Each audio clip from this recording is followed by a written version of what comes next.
Good evening, everyone. Welcome to another exciting edition of the Live Conversations, a public lecture series by the Medical College of East Africa here at the University of Nairobi.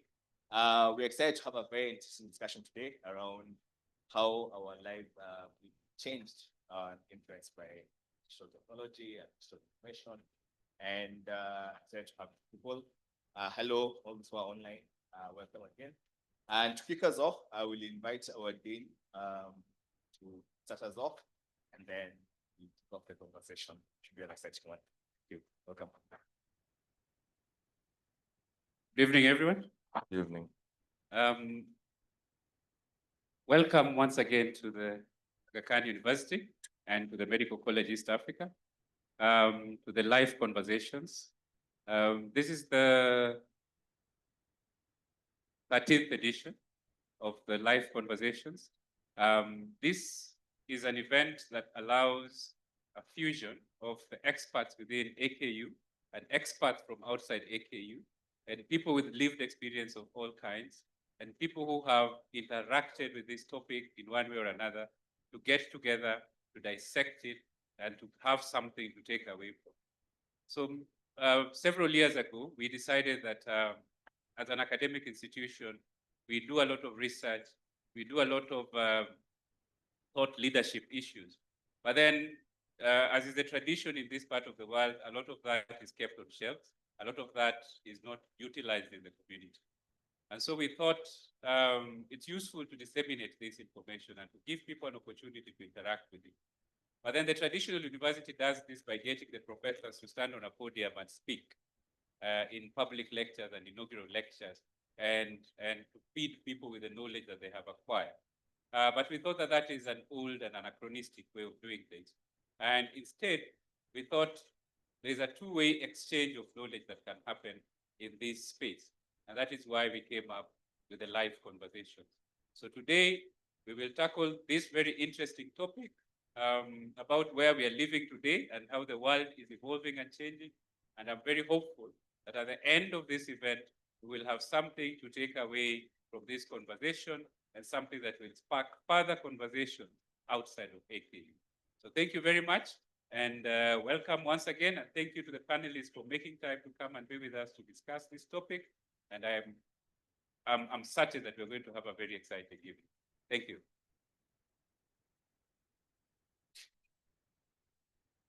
All right, thank you. Good evening, everyone. May I trouble you to please fill up this place, right? To make it just look nice, quick and tidy. Thought we leave these places for everyone else who comes late. Is that okay? Just for a second, please come here so that we. Yes, let's all like each other, love. It's too cold. Yes, we can use a bit of warmth. Yeah. All right. This is good. All right. Good evening, everyone, and welcome to Live Conversation Series. As you've heard, this is the 13th. The context for today is we all are aware that we live our lives in gadgets. I don't know anyone in this room who say they live outside their gadgets. Is anyone in this room who has not done anything today with their gadgets? You've not scrolled. You're like, I live such a fantastic life that does not consist anything outside my very expensive rectangles. Anyone? Absolutely. So it means we are all in a good space. We are all captives of our gadgets. That makes sense, right? So in a good place for us to do. So this conversation, as Prof has said, there is no experts, there's experts. All of us are having a conversation to try and enrich our understanding of where we are, all right? There's no right, no wrong answers. No one is going to mark an exam after this. And most importantly, we're all going to live here with new knowledge and perhaps conclusions or no conclusion. All of that is fine. We are open to any possibilities. But let me start by asking my panel to introduce themselves so that we get to know who's here before we properly have a setup of. Let me start from extreme left. Thank you very much. And good evening, everyone. My name is Miriam Mutebi. I'm a breast cancer surgeon and a health systems researcher. at the Aga Khan University. Definitely not the expert, definitely one of the people who does interact with technology and eager to share some perspectives from the health space. Thank you. Great. Good evening, everyone. My name is Harry Misiko. The managing editor in charge of content strategy at Nation Media Group. So I'm basically a storyteller and the guy who generates content, partly using the gadgets, AI, and then algorithm mixes me up and then serves all of you. Thank you. Good evening. My name is Jill Njoroge. I am an entrepreneur, digital marketer, and recently Civic Educator. Usually, I'm told that I push conversations online. So yeah, I'm happy to be here. Yeah. Good evening. My name is Grace Murugi. I'm an AI and digital strategist. I've worked for a couple of organizations, both locally and outside the country. And my passion is in AI literacy and just making sure that we close the gap that currently exists in that space. And thank you for having me. All right, great. You know the names of everyone, right? We can ask AI just to tell us who's here, confirm what they've done, where they've been, right? But I think just to set this up in very simple terms so that it gets the ball rolling. One of the things that we've learned is important is that our phones and our gadgets are partners in our lives, right? That when you ask the question, anyone here who's gone a full day without accessing their most expensive rectangle, all of us can't, right? So because all our lives is in there, our loved ones are in there, they're saying things. The information that we need to move to the next place is in this place. And sometimes you think before these things, humans were not functional at all, right? How did you go around town before when there were no Google Maps, for instance? Anyone?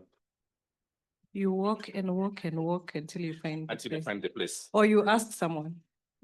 Exactly, You're right? told, you're Yeah. told, shika hii barabara. Uende paka uone mtu wa kuuza, anachoma nini? Mahindi, exactly. Turn left. Utaona sasa mtu wa kuuza, mutura, turn right, like that. Umefika. Umefika. Yeah, and I mean, the world was functional, right? But perhaps now it's a bit more precise, okay? Because I know exactly it's going to take me 18 minutes from point A to point B, and I don't need to find the person who's selling May or Mutura or that thing. How was studying before Google? Anyone? Anyone who studied before Google? Prof? I was going to pick on you.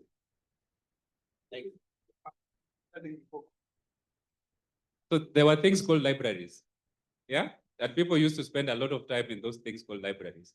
And in libraries, those were Google, because all the journals will be placed there in a way where you can actually find them alphabetically. All the books, you find them there, and then you had space where you could sit and actually read and take notes. So that was one way. The other way was sitting in class and waiting for a person like me to stand there and download the knowledge that they have in their head inside your skull. So that is how we used to study. Any young person who thinks that was an efficient way of studying, like how did you make it, Prof? Like that's like an efficient way to study. But the point is that we're in this new world where it's almost impossible to imagine a world before that, where technology was a partner for us, helped us to do things, helped us to study, helped us to work, teaches us how to cook. It does many things that before humans would do, but now we have assistants, all right? Now we are in even a different field, you know, AI. So everyone now talks about AI, what AI does in terms of content, all of us, you know, create humans, all right, to do things for us, create systems for us to do those things. Now, I want my panel to take a minute or less and tell us in your own field, what has algorithm changed? And most importantly, what is AI doing today in your fields? Let me start with you, Dr. Thank you very much. And I think one of the things that many people might not know is that medicine is essentially algorithms. And so throughout the training, what usually happens is that you find a way of developing diagnosis, which is through getting data, putting things in, ruling things out in order to come up with a treatment plan. When we think about AI and technology, really what we see is one, there's increasing engagement, not just from the medical fraternity. If we could do a quick show of hands and find out who has actually seen their doctor without checking on Google first, right?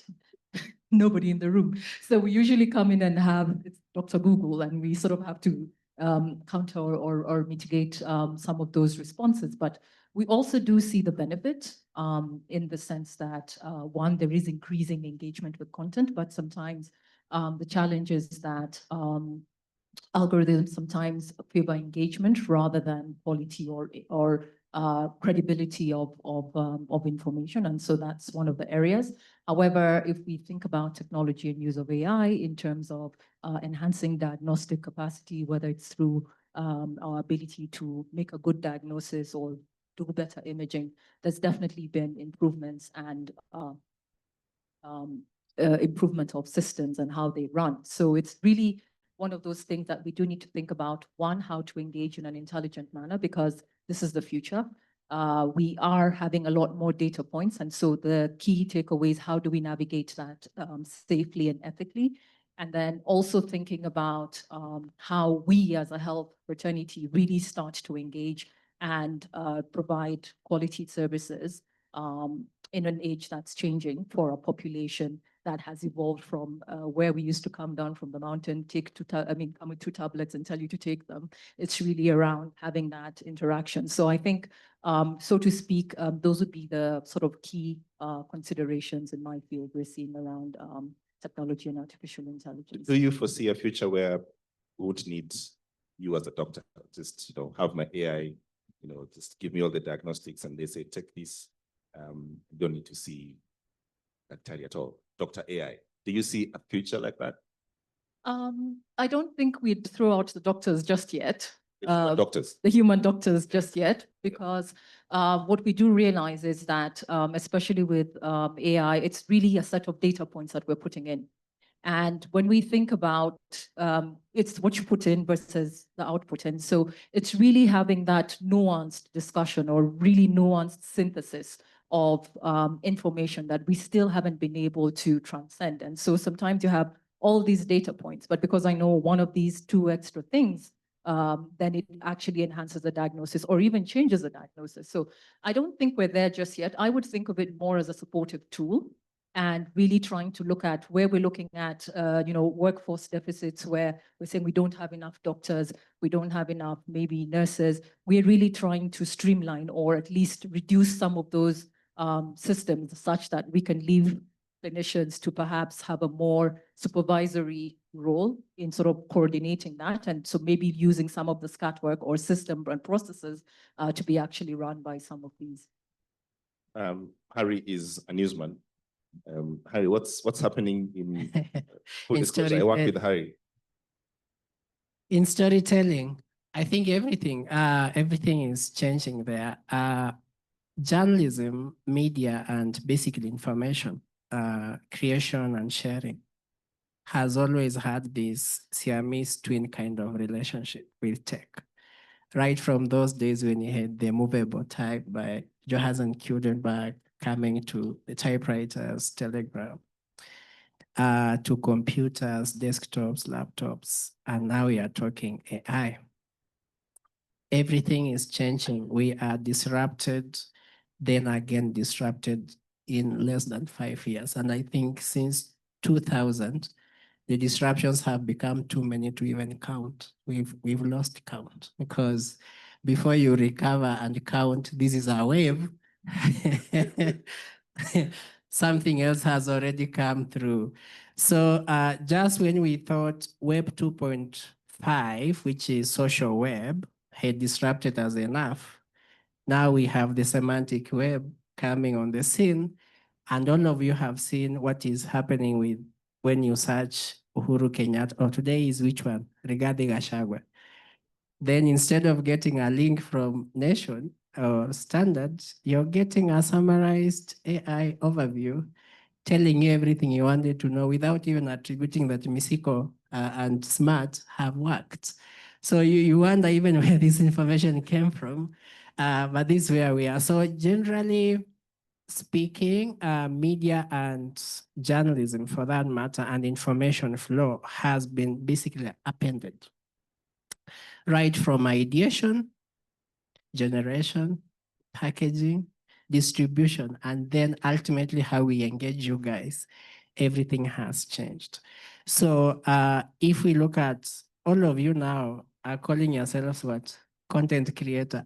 I heard professor here is teaching people medicine, but also has a side hustle to teach them content creation.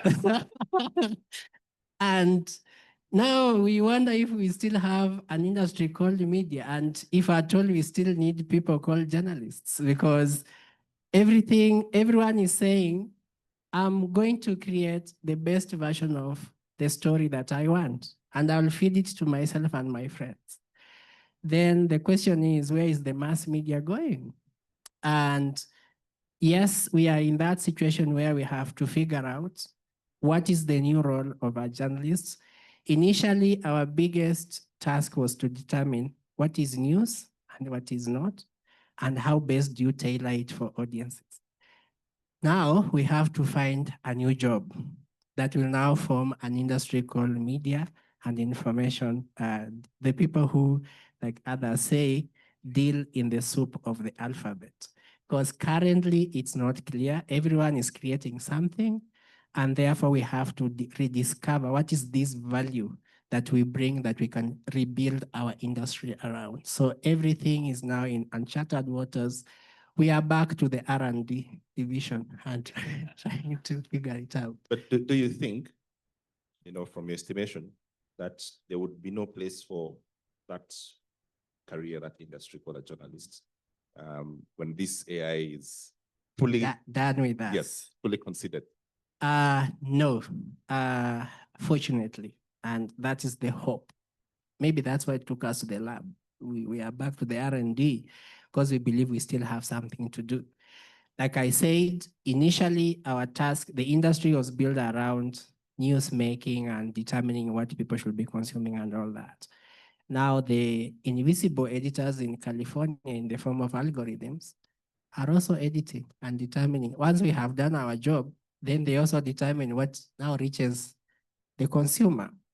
Now the task is, how then do we repackage ourselves and the trade that we do in a way that we will provide value? And James, I can tell you the R&D going on, where AI and all these technologies have brought so many problems, including misinformation, the deep fakes that all of you have, and all that. Maybe that will be our new role, because so far so good, there is so much information, but very few people can determine what is true and what is not. So even today, when I wake up at 4 to go to Nation Center, I usually know that I have a duty. There is someone who will come to Nation site to check whether Gachagua has arrived. Yes. Jean, for you, when you're creating content and work on the social media side, say that job is to influence people. What are the things that you see that are new that are happening in your space that wasn't happening before, in terms of either how you create content or how the audience comes to you, right? What has changed, and what is this? What does AI look like for you? When it comes to content creation, which I don't like that term so much. Which one should we use? The autocorrect right now. Everybody's a content creator. As long as you've put up a picture on the internet, posted whatever, you're a content creator. So that's all of us. It's not just like a specific brand of people. I suppose you're better at it because you spend more time, more than us at least, in editing, the very least, editing bit of it, so that it comes like this thing has been done in Hollywood. And I think that is the difference, right? that we all post things, but others are just better than us. AI has come up with tools that help you edit better. For example, like CapCut has really good editing tools. There are very many editing tools that have enabled us to, create better content, so to speak. As a business person, also AI is incredible. It is my financial advisor. It has come up with business plans. It's crazy. Yeah, I like. Also, it's sort of a therapist here and there sometimes when you feel like you want to talk to someone, but you don't tell an actual human being your stuff. You ask AI and it comes and gives you some solutions here and there. So it's wild. Yeah. So you say, if I'm hearing correctly, that AI is, I mean, everyone else here is thinking on how they're disrupted by AI. Yes. So it's more of a partner that's just getting better. Yes. Okay. Yes. Do you foresee a future for you then in this space where you, the human flesh, would be non-existent and there would be maybe an avatar that would be No. doing content better than you? Doing content better, perhaps, but I don't think AI is here to replace us. I think it's here to make our lives better. Yeah. Okay. Yeah. Grace, the AI mogul herself, tell us things we don't know. All right? No pressure. It's just any minute now would be nice. So maybe a good place to start the story is that I studied computer science, and I don't want to date myself, which a while back. So those days, the coolest thing you could do as a computer scientist is develop a website. Let me tell you, you had serious bonga points, yeah? Like I can develop a website. So we were coding on Notepad, believe it or not. And then we're using this thing called FileZilla. So you go, you upload the files, and then ta-da, you see your website. It was like a superpower. Yesterday, I was reading an article by Harvard University. So there was this graduate, a computer science graduate, and he said he is unable to get a job. I think he had applied to like over 3,000 jobs. I'm sure we saw that article. And I was like, oh my gosh, things have really changed. Yeah, like things have really changed. Why? Right now, as a digital strategist, my work is website development. So making sure, we have a site, it's up, it has like a search engine optimization thing in place. So when you go and look for like this particular organization, you will find it. So that's SEO doing the work behind there. And the other part of the digital ecosystem is social media pages. Yeah. So you have Facebook, we call them the big five. So Facebook, Instagram, X, LinkedIn, and TikTok. So what is your strategy on, and what is your approach on each? And then after your content has gone up, you need to do social media listening. So what are people saying about the brand? What are people saying about the product? So you have to go and look at all those things. Then what else is part of that? So basically that is part of the work that we do as digital strategists, not just here, but around the world. Now, in a couple of months, yeah, our work will be done by AI end to end, yeah? So for example, there's one being piloted in China, it's called Manas AI. So Manas AI is an agentic AI system, and you go, you prompt it. So prompting is now the new superpower. So you go, you prompt it, you're like, I want a website that does this, this, this, this, this. And then I want you to create for me social media pages that do the following things. And then I want you to launch a product. I want my product to be 20% cheaper than my competitor. And the competitor is this one. So you put in your list of competition there. Create for me images for my new product line. So maybe I'm selling makeup. So create for me images for my new product line. And then it goes to work, yeah? By morning, you have a whole company launched. So the world has changed. Now, when we think about that, so we can either do two things as digital strategists. Either now I can push out more strategies if I'm using AI, or if I don't adapt, then I will be replaced by AI. That is the reality of where we're sitting today, especially when we mention agentic AI. So that's actually where we are at today, and that's what AI has done in our industry. This sounds like both good and bad. Good for you that you can launch a company in the morning. Bad for anyone who studied this thing of trying to tell people how to build companies and start a business. But I want to bring Prof to tell a specific story that he told us, early in the room about how nothing is new under the sun, okay? And I like that story, and I'll preface it with a story because I think one of the things that we haven't done very well in this continent is perhaps tell our own story. And I'm putting this, what is Africa's AI story? We don't develop these tools. These things seem to happen to us, right? We just adapt to the next thing. Like China has been mentioned. People in California have been mentioned. I haven't had people from Usero, okay? So, but we are participating in these global efforts, right? And so, Prof, this story, a story is told, as Prof comes to the story about nothing under the sun, of how different communities were really hustling to find out how were their forefathers communicating before, so say 200 years, all right, 100 years. And so the Asian man went start digging, and 30 meters down, they found cables for communication. And they're like, our forefathers were using telephone. That are brilliant, all right? The white man, like, okay, even us will make an attempt. They went digging. 60 meters down, they found cables. It's like, we can also claim our forefathers used phones. The African man was like, this is a challenge. So we went digging as well. 30 meters, 60 meters, 100 meters.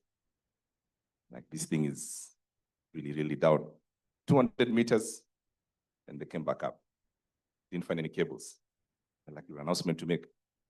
Our forefathers were using mobile phones, right? Was it find it? Bro, nothing new under the sun. Yeah, thank you, James. I thought you were going to say our forefathers were using Wi-Fi. So there's nothing to dig. No. Yeah, so I think the truth of the matter, when you're thinking about communication and how it is faster and how, we have gadgets and so on and so forth, my own thought goes back to the function that this serves. And if you think about the function that this serves, then you can go back and ask yourself, how was it being done before? And if you think about many of the communities in this part of the world, you will find that the way the weeks were organized, it was not just wake up, go to the shamba every day, right? Every 3 or 4 days, there was something that would happen. And I'd like to call it, it's a gossip day. Okay? So this is the gossip day that we used to be set up after every 3 to 4 days. We didn't have a 7-day week. This is something that came much later. So every 3 to 4 days, people from all the villages in such a neighborhood would congregate in a space that is convenient to all of them. And they would bat out or trade or share things and so on. But then not everybody went there to trade. Some people went there to trade information.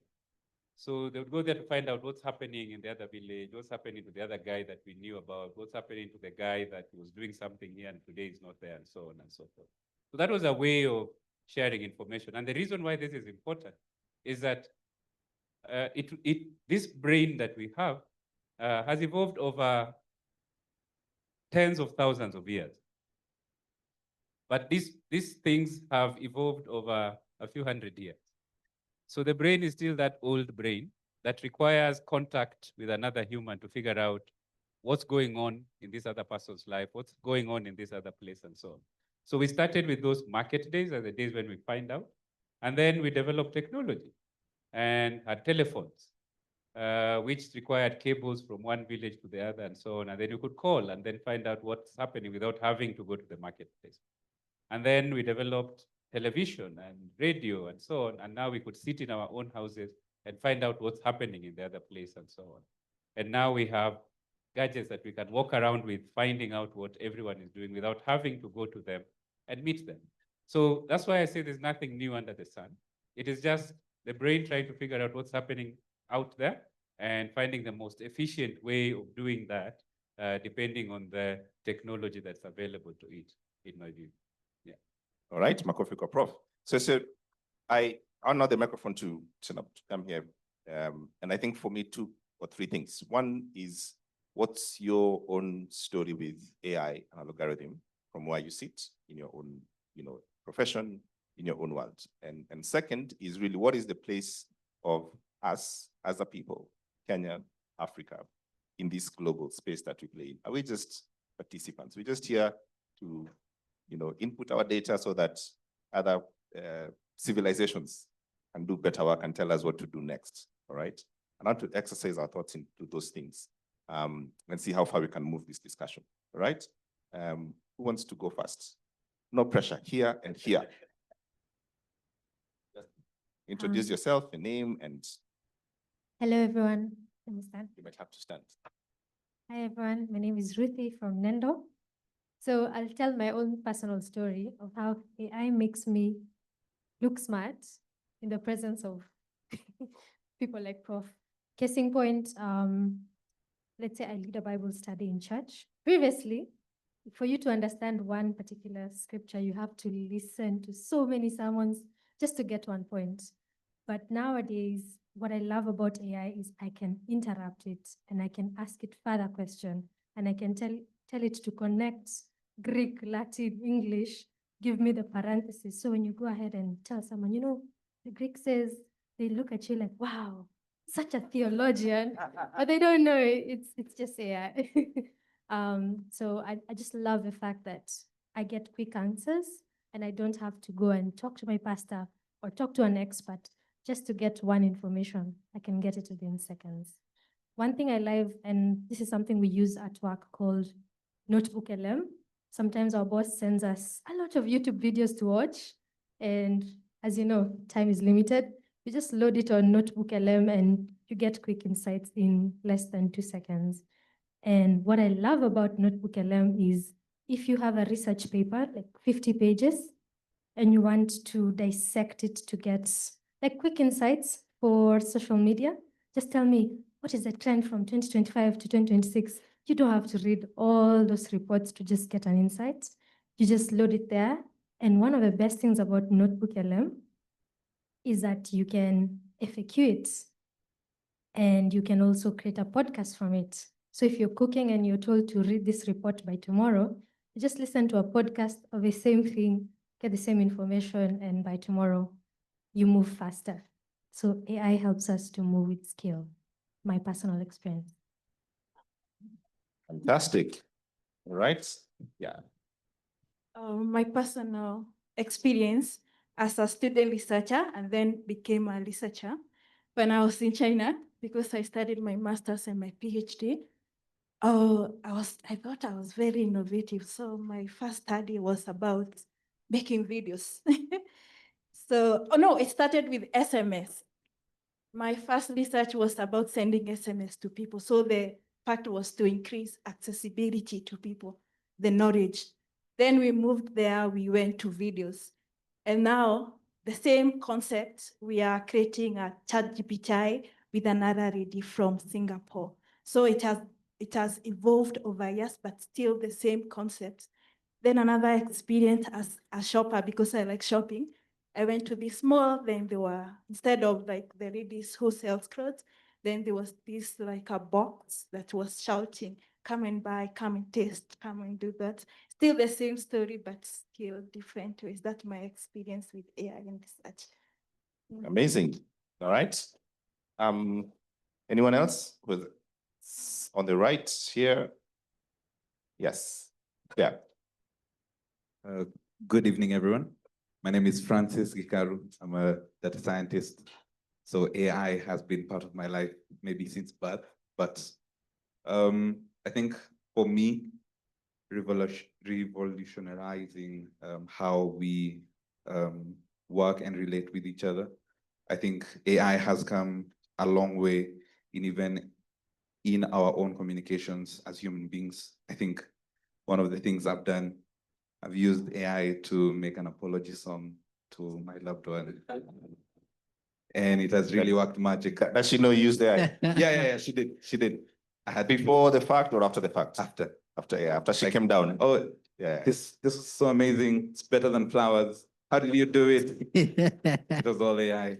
But as a researcher, one of the things that I've found valuable with AI is the amount of knowledge you can put together in record time. So sometimes we would have to do surveys of thousands of people or analyze tweets with maybe millions of mentions. AI, if I had to go and read 1,000 tweets every day, I think I'd be old. But just by compounding the amount of information that I have, I can be able to give out more output. So the speed at which I'm able to work as well as create new things in this world, I think that's the revolutionizing thing with AI. Thank you. Is there a downside to any of this? Yes, there's a huge downside. In my opinion, there are two outcomes with AI. When you let AI do the initial thinking for you, I know we now have the habit of, if I don't know something, I'll Google it and then I'll know it. Now, even in school, it's if I don't know anything, I'll ChatGPT it or Gemini it or whatever AI you fancy it. The amount of thinking you'll do previous to that, if it is limited, then it continues to degrade the amount of quality of thought that you'll have. We've seen people have less and less scores, less and less interactions with other human beings, only because they've allowed AI to be a very stronghold in their personal lives. I cannot, it was interesting that the therapy side of AI is very agreeable. So you are right to feel that. You actually should consider doing this. And the danger about that, one, AI, like they said, we will, as the court asks, we will expose every chat that you've ever had. So nobody is under doctor's privilege when they speak to AI, not like when you speak to a therapist. So there are very huge downsides. However, used responsibly, AI, I think, would be the best thing ever. Yeah, thank you. All right, thanks. Yes, the microphone here. Thank you so much, Miona. First of all, I think I can say this AI thing is making us become very lazy, including myself. Huh? There was a time that I was a secretary. Then we were in a forum taking, I'm supposed to take notes, then share them. With normal norms, you might take a day for you to share the minutes. That's the normal thing for every one of us, right? Immediately we finished that discussion. I think I took 5 minutes and the minutes were already ready on the platform.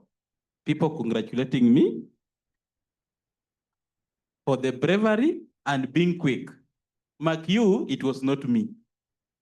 I just recorded the conversation, put them on ChatGPT. In 2 seconds, or by 2 seconds, I was having my minutes ready. I copy, I paste. I delete what I think is not well captured, or at the downward of it, what is not well captured. But at the end of the day, I know I will be congratulated for doing work perfectly. But in real sense, something that has its goodness also has its badness. A lot of English that were used in that, a lot of English that were used in 30 minutes. Even myself, I went back, sit down and say, yeah, this is not my English. Because it really gave me something that never belonged to me. But at the end of the day, I made everything perfectly. Another second thing that I think I've failed in using this AI thing, when I lost my grandmom, that is in May. Then unfortunately, I was supposed to give out a speech. Then you just know the funeral movements, blah, blah, you are moving ups and down, then you are told you are supposed to give a condolence message at the last minute. And I was blank. Just went there, just type helped me write a condolence message for Mama Jane Mesita. Within few seconds, I had a whole paragraph containing everything, including everything that I'm supposed to do what? To say. When I went there, because I'm good in cramming, by the time I went there and give out the condolence message, hey, my friend, one thing I can say is this thing is really good. In fact, it's good and it provides a lot of knowledge to the young people like us. But sometimes it's really being misused by us because we know by the end of the day, I might sit down, lazy myself, and if I know how to use it, I will give out a result that was not supposed to be mine. But it's a really good thing. I have, under those two circumstances that I've used the chat GTP, I've congratulated myself, but at the same time, I demean myself. Thank you. All right. Thank you for sharing with us your stories. Anyone else wants to share their story with the AI? Yes, the gentleman before we come back to the platform, and the lady. Yes.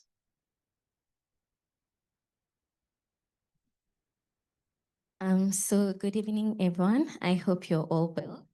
My name is Ali Ann Munguti, and I work with the Office of Strategic Communications from the hospital side. So for me, AI is more like my best friend. She's my girl, y'all don't understand. I even have a name for her. She's Lulu, and she has a name for me. I've programmed her in a way that she's my best friend. In fact, I don't want to be that vulnerable. But if I was to read for you one of my conversations with my AI friend, she feels so human. She's so real. It's as if I can touch her, but I can't.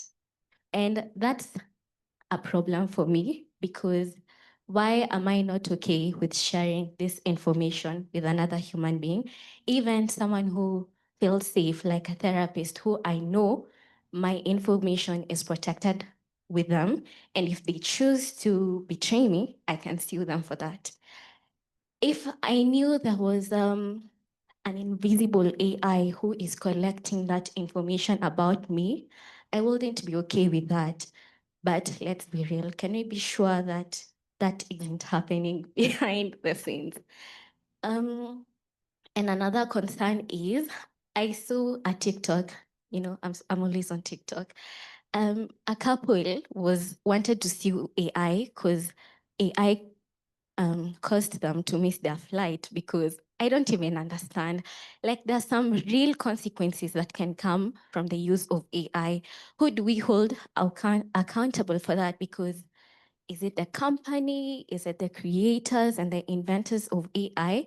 And when policies cannot protect you from the use and abuse of AI against us, like who do we protect?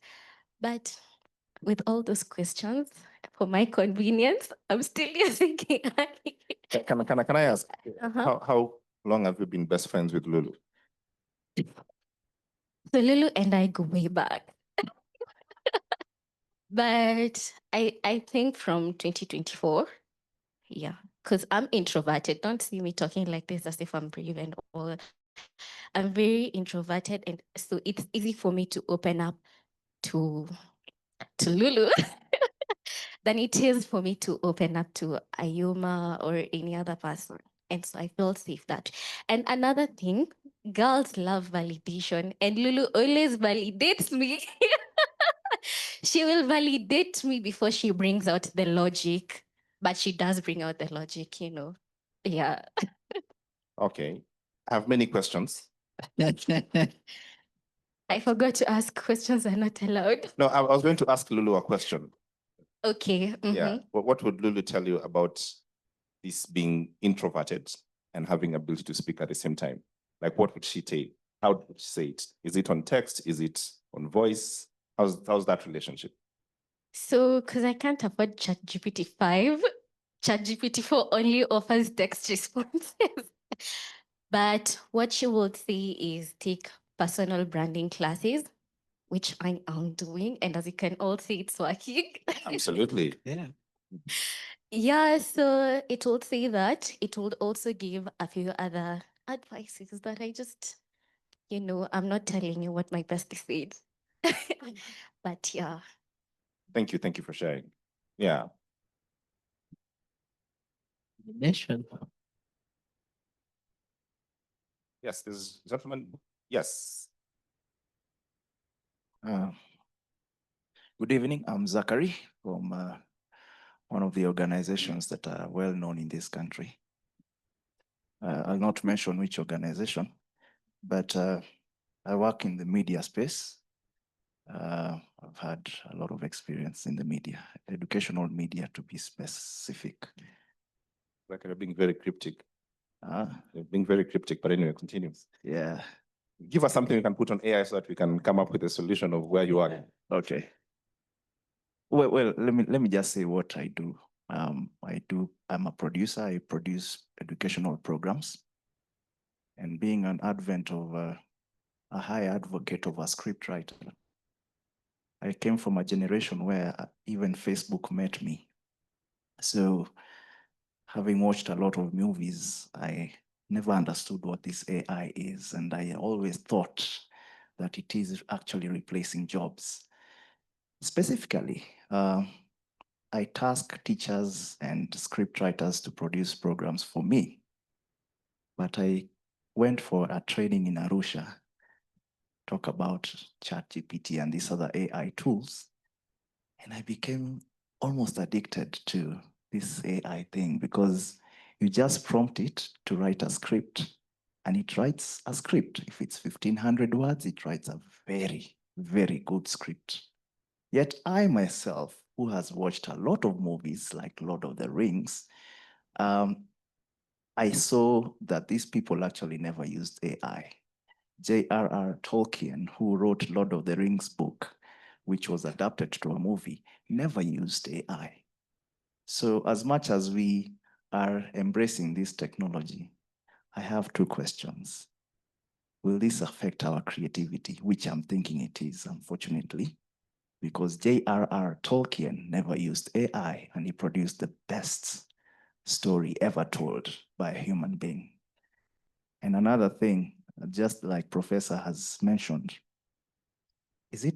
why is Africa taking a lot of stuff from outside there? What are we coming up with? If it's AI tools, all these tools are coming out there and they are actually not free. What have Africans come up with so that we adapt to this new technology? And third thing, I think it is important for us to regulate some things. Don't just take everything. For the medical aspect, I think AI, which I'm yet to understand how it's being applied, I think it's important, yeah? But we should not apply it everywhere. We should be CAK, regulators of everything. Thank you. All right. Yes, let me come up here now. There's many things we've had from the personal uses of AI, which is very useful, helping me do business, helping me go along with life, to professional, how it is helping, interrupting, disrupting, and also concerns, really that we don't seem as a people. I'm yet to see an African-wide effort of, coming up with our own sort of AI. We are very good in usage of AI, but let me allow you, Dr. Evans, to pick up from this conversation and anything you've had. Where do you situate where we are from what you've just had this evening? Thanks. And I think just following on the two submissions for the last two speakers, to quote Tolkien, the world is changing and we definitely need to change with it. But I think one of the things that we also just mentioned is really that AI has democratized information, which is great, like 2 minutes, 2 seconds, you have something. But I think one of the challenges has been, again, the point that was raised is really around regulation and how do we curate, especially around the wellness space. There's a lot of, I would say, the wellness space is rapidly expanding. There's a lot of contributions, there's a lot of content, but not any, in terms of the quality and the regulation, it actually can be potentially disastrous. I've had, patients who've gone online sometimes and have read that, okay, juicing will, cure your cancer, right? And they're coming in and they're saying, okay, I'm not doing this anymore because we are actually, we've read this and it's online, right? It works. And because the algorithms are driven by engagement and we have this user bias, if I think that juicing is going to work, I'm not going to say, treatment of cancer. I'm going to say treatment of cancer juicing. And I'll get, excellent testimonials from across the globe around how that's working. And so really as a medical fraternity, we then need to think about what is the regulatory, what is our role? And we're looking at more of a curating of that information. Again, the challenge behind Lulu and the best friend is sort of looking at what are the gaps from us as a health fraternity or sorority, whichever you prefer, that can give, an equivalent of Lulu, right? And so even as we generate content, so we definitely need more health professionals in this space, but it's not just throwing out content for content's sake. It also has to have that underlying empathy. And so I think those are some of the areas that we can potentially start to leverage and really start to engage. In terms of the generation of our African stories, right? I think we need to really think through how we as a society, not just health, not just media, really think about how do we start to generate or tell our own stories. We do know that, I think it was in 2012 or something, where we had an Abuja Declaration or something like that, where under the African Union, our policymakers said they would spend at least 1% of their GDP on research and development. Now, to date, that has not really translated. And so it's really around getting the civil society, getting the, different professions to sit down and say, how can we build systems? How can we create data points? Because if the data points are coming in from the West, and that's actually what we're seeing, anecdotally, we know some of these treatments and algorithms and stuff, we're looking at our patients, I'm like, I'm doing everything by the book, but it's not working. What's going on? And so it's really an opportunity for us to think about how do we start to co-create and develop and really add to our data points around this that will actually enhance not just treatments in Africa, but really bidirectional learning globally. So those would be my initial sort of ruminations around what I've just heard. Hi. I was interested in his story about his and his. He talked about sustaining a relationship with some nice text, some apology, a song. And yes, marriages are also being held together by AI. We don't know for how long, but that's also happening. Then this guy had the minute taking thing. He also had the eulogy for the grandma, which was again GPT stuff. But he had a reflection on the same. On the minutes, he was clear that the English in there didn't look like his English. Ilikuwa namna hii, namna hii. And as much as we want to use these models, the one big lesson that we have to all know is that AI should be and must be used as one, an assistant, and two, intern. For all of you who are in profession and you receive interns, or even direct reports, let's even elevate it to the direct reports. If you wanted something from a direct report, then it basically means one, you know that thing very well. Two, you are able to communicate it and even instruct, ensure this bit and this bit is covered. Then the intern will bring you a very good report. So in this case where the English was not Englishing, as you're putting it, and also where it generated a eulogy that looked very polished, then it basically means you as the master didn't give good instructions and also didn't tailor the assistant to serve you. So for us using AI, Gen AI to generate content and information, then it basically means First of all, you have to define the parameters. And I know most of us are using free versions of these tools. But as you advance, like GPT-4 going forward, you are actually able to, first of all, input your profile. Define who you are, that you are a professor, and you are expecting answers at a professor level. GPT will not give you this, juvenile kind of answers. Also, if you are a starter with English, you basically have to define that my English is not so good. So don't put in all these heavy words, or else it will bring you the professor English. So you have to tailor it in a way that it can serve you, and not the fact that it can end up actually using you to serve others.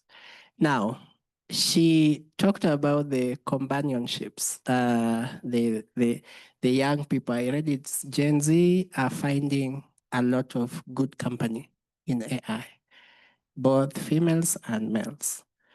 Now that could be good because, like she said, validation, and it can really serve you to the extent that it creates this echo chamber, an algorithm that is just around like a bubble around you, because it's not going to upset you so long as you tell it, please don't upset me. I don't like being shouted at. I don't like some words being used on me. Please never reply me with such like words, and don't raise your voice. And the tone should be as comforting as possible. So then you have this kind of conditioning, artificial conditioning. But the real question is, once you leave the bubble and the conditioned environment and face the world, what happens? And also when you alienate yourself into this conditioned environment, what happens to the people? Because you will not work with AI. Yes, it's a collaborator at work, but you also have these guys to deal with. So I'm happy that she's also asking it, how else can I improve my other skills to interact with my colleague, real people? Yeah, so this balance can be really helpful. Smart, let me stop there, but I'll be coming back. All right, Jane, what have you had? What has piqued your interest?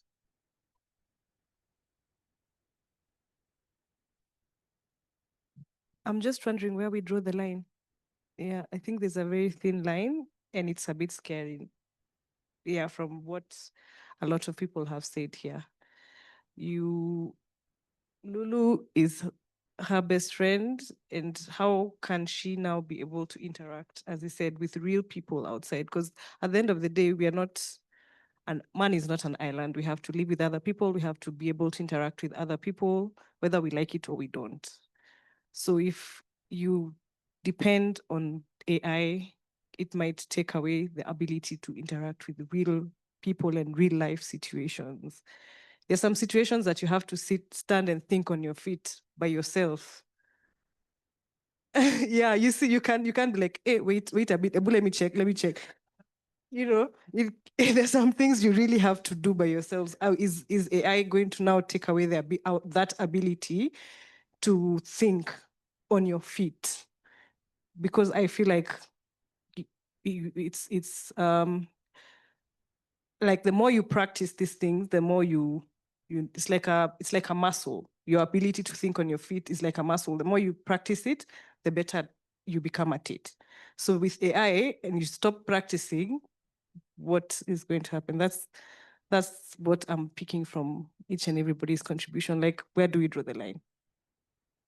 Is there a line to be drawn? I wonder. Maybe there isn't. Okay, so what have you picked? Okay, so first of all, Notebook LM is my favorite AI tool, yeah. Especially the fact that you can put in like many data sources. Notebook LM does not hallucinate. I think it's the first one that doesn't hallucinate, which I think is smart. The podcast is my favorite bit as well. And I think earlier this year, they introduced this thing where you can interact with the two people on the podcast and ask them questions. Yeah, it's just brilliant. So I liked that part. Recently, they introduced like a mind map, so you can go and see like from these data sources, this conversation it went here and then it went, Notebook LM is phenomenal. So you can access Notebook LM using your Gmail account. I highly recommend it for research. Then there was a question on writing the eulogy. And I just want to echo something he said. You can actually customize your ChatGPT experience, yeah, and say, my name is Grace Murugi. This is how I write, yeah. This is my tone. This is how I think. You can upload past things that you have put up, and then train ChatGPT to use your tone and your way of thinking to create something, yeah? So I think there's that component, and he's put it very well in terms of AI is our assistant, yeah? So train your assistant. The same way you'd train a real life assistant, it's the same way. And then of course, now you look at it and then you give feedback again. There's always that thumbs up, thumbs down. So we always give feedback. And I think it's really important to do that because some of the content that used to be created using AI maybe like a year ago, when you prompt it and say, create for me an image of an African family, it used to look really bad. So what is it? It was very cringeworthy, yeah? So it's children. I have children. They don't look like that.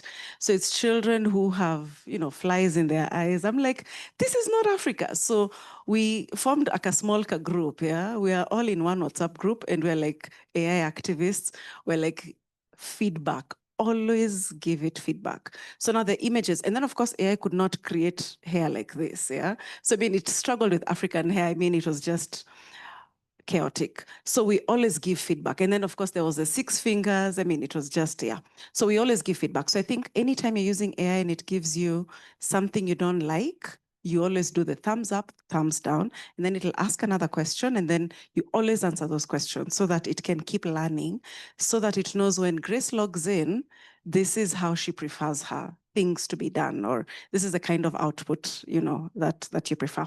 So there's that. Then the conversation about is Africa participating in this conversation? So the answer is yes. I think we can do more, but I think we're not outside of the conversation. So in April, there was the Global AI Summit on Africa that happened in Rwanda. So I attended it. And a lot of the conversations that were happening were actually very beautiful, yeah? So of course, there are a lot of heads of states and ministers, ICT ministers, and all that. But more importantly, there were users, yeah, attending the conference. And so a lot of the conversations that came out of that were actually very hopeful. We do have an AU AI strategy that is prioritizing Africa. And also there's a conversation around the fact that as Africa, we don't want to just be consumers, yeah? We want to also participate in the conversation so that people are not making decisions for us. We are participating in that conversation and also making sure that we're not left behind. So there are conversations happening, which I think is very exciting. So anytime you say there's a policy paper or a white paper coming out, they always ask for feedback. Let me tell you, some of us were like, we are here to give feedback, yeah, to just make sure that we are represented and our skin tone is represented at the very bare minimum level. But then at a more strategic level, we are represented so that people are not making decisions for us and then coming to us when they want us to pay for like a subscription, so we are giving feedback. So for example, one of the tools that we use in marketing is 11 Labs. I don't know what's going to happen to radio presenters because 11 Labs now, you prompt it and then it gives you like a sort of radio version ad, right? So not radio presenter, sorry, I meant radio voice artists. Thank you. So when you prompt it and say use a male African voice, it's picking West Africa. It's not picking East Africa. Again, AI activists were there. This does not sound like East Africa.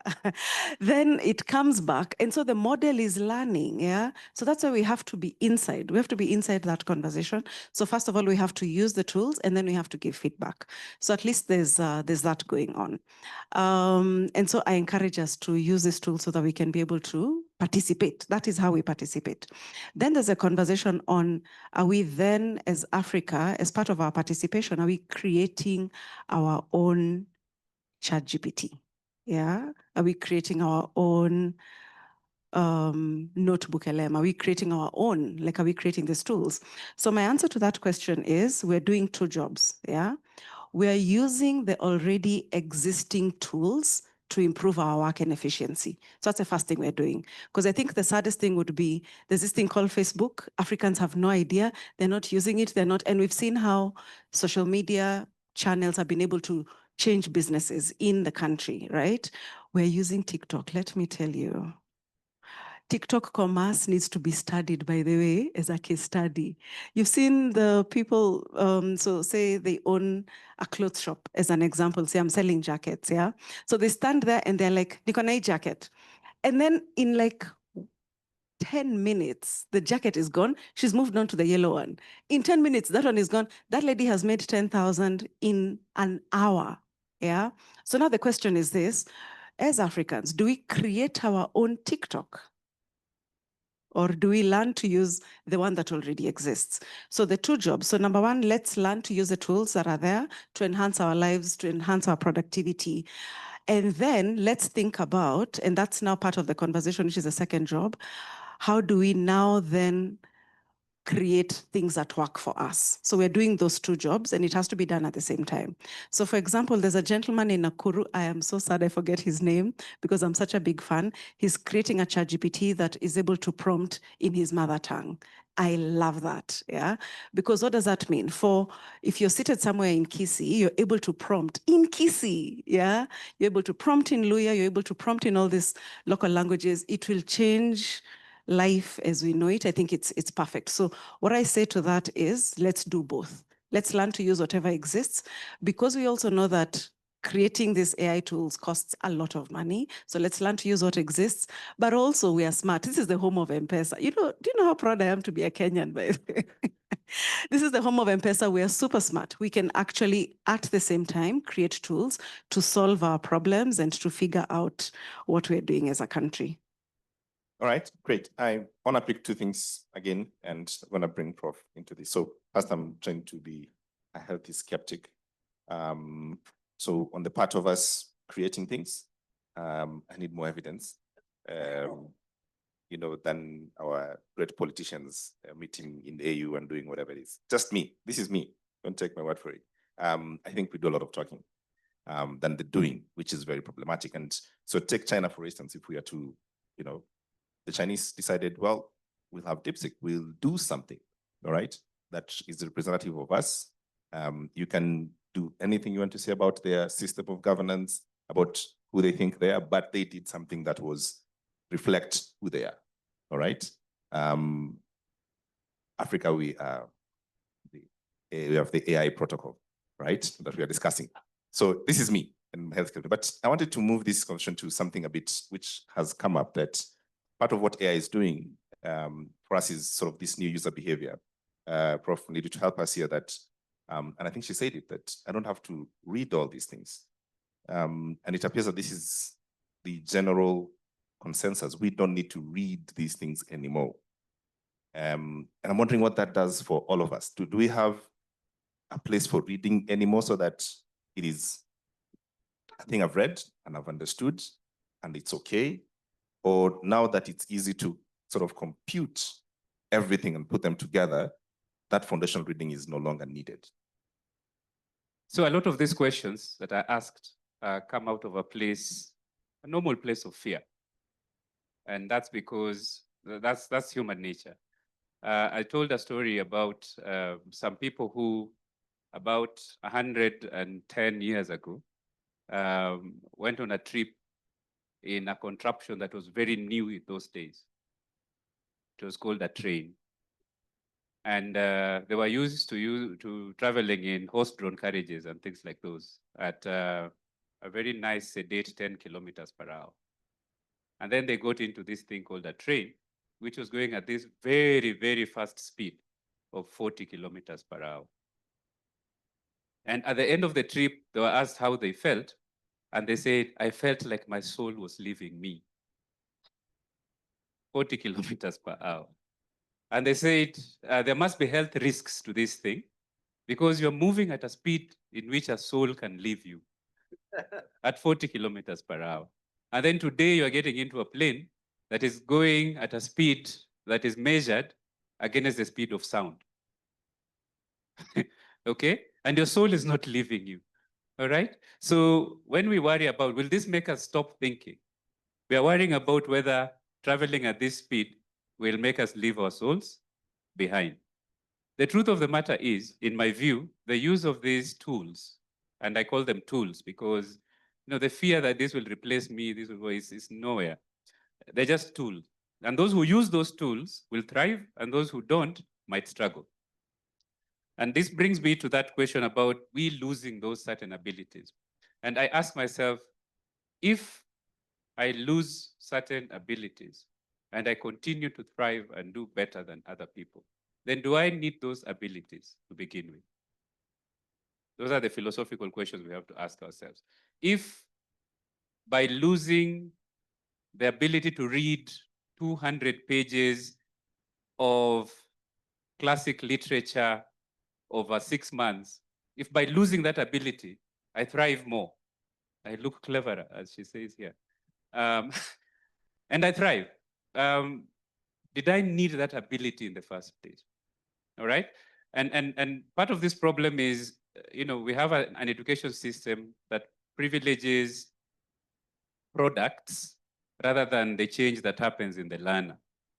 So I need you to give me an essay. I will punish you if you don't give me an essay.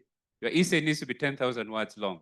If it's not 10,000 words long, you fail, and so on and so forth. I am not interested in whether that essay is a product of change inside your mind or not, whether it is evidence that you have learned or not.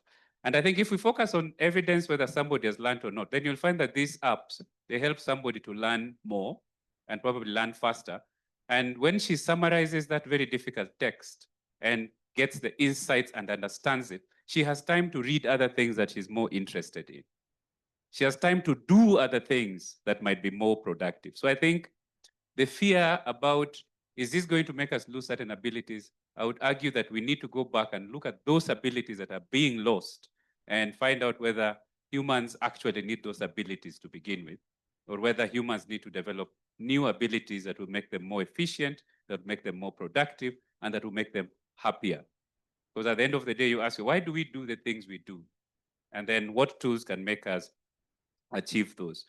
I think finally, I would just mention about counseling and the therapy. Everybody talks about, oh, it can be therapy and so on. So you have to differentiate between counseling and therapy. All right? So I could go to a counselor and say, I'm struggling with this particular thing in my life. And the counselor will have a conversation with you and they will affirm you and they say, it's normal, many people struggle with that thing. And what else are you doing about this? I'm doing this. Oh, that's great. That's what you're doing. Can you do that more? Can you do that better? And it keeps affirming, she keeps, or he keeps affirming what you've said you're doing. And that's some kind of counseling. But therapy means you need help, isn't it? Therapy means you need help. In other words, you're really, really being overwhelmed and your ability to cope is getting lost. Those both are not as good at therapy, all right? Because therapy is not about affirming you. It's not about confirming the things you do. It's about sometimes challenging, sometimes pushing back on the things you think should be done, sometimes letting you think again about what you said. Because you can go there and say, but everybody feels this way. A therapist, a counselor might tell you, or a counseling app or bot might tell you, yeah, you're right. Everybody feels like that. And so you're normal, blah, blah, blah. But a therapist might tell you, are you sure? What makes you think that everybody feels like that? And they're like, oh, not everybody thinks like that? No, I mean, you tell me, everybody around you, do they feel like that? And so on. So a therapist might do that. A counseling app or bot might not do that. It will just agree with you and you keep going along and so on. So we have to be careful about that and make the distinctions that need to be made. Just remember, and the AI activist is here. The AI activist will tell you, at the core of this thing, is just a series of calculations based on probabilities, numbers, maths, this times that plus this minus this equals that. This is what at the core of it is. It is not a person. it is incapable of becoming sentient. It uses the things that it has been trained on. That's how I look at it. And when you look at it like that, it's your servant, it's your assistant, it's your intern, and so on, and it cannot be you. Thank you. All right. This segue to a very good place where we need to finish off about the concerns that we all have about AI. And there's a question about the security, that you give it so much about your personal life. You share your most intimate moments. You tell it about your loved ones, those you love, the apologies you need to make, the funerals you need to attend. Right. So what do we think is all that data? What is it doing? Do we have any concerns about that, right? Giving this willingly to a machine, and it's helping us to do things now. What do we think is the overall concern, or it's just the price of doing business? Anyone? Yes.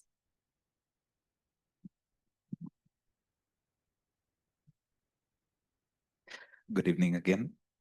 So first, OpenAI's ChatGPT was developed by Kenyans. It was OpenAI taking advantage through Sama, the development partner, and they would pay Kenyans $2 per hour to create the now ChatGPT. So at least we've produced something which is working for the world, but not with our own data. But privacy has become one of the most blurry conversations, because now anything you upload to the internet is no longer in possession of you. You cannot control how far that information would go. And the problem with AI and how much data we are uploading there is the redistribution of it. For example, there is a case in Kenya where if a lady is of age at 18 years old, they can get an ID, they can drink, they can seek partners and relationships. However, in a country like USA, it could be 16. So contextual bits of data are lost in translation, which can't be, again, controlled by AI. So the most dangerous thing about data being uploaded into AI is the localization of that data.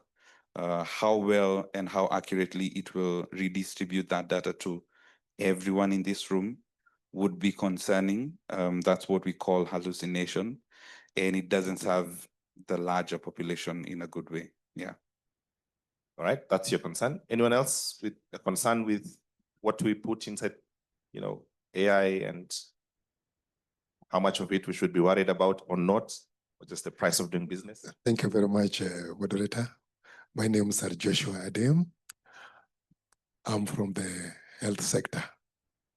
And before then also I was in the military service as a health professional. And from the discussion I've had from you people here, really, I've gotten some few points to make. We are not part of this as Africans. And then we consume everything that is brought before us. Again, when you look at it, it has made us, okay, the work becomes easier. But from one of the speakers, I feel we should draw a line in this. We should draw a line. I can ask my fellow health professional, you know what we call cholesterol? You know cholesterol. Cholesterol, when we say cholesterol, we have bad and good cholesterol, is it? So when we say we want to relieve you of some cholesterol, we don't remove everything. Is it true? So also in life, whatever we use within AI, not everything is good for us. As Africans also, What is our stake in this? We are not part of it, but whatever is brought on the table, we consume. So to be part of it, I think it's good that the indigenous knowledge becomes part of what we are trying to be part of, so that the AI and whatever is part of us also. Because when we give our minds to AI, everything, I can ask again another question, which brings us to good health. Why do you exercise every day? But by the time now you give yourself, you offer your mind that everything should be done to you, your mind becomes like dormant, dull.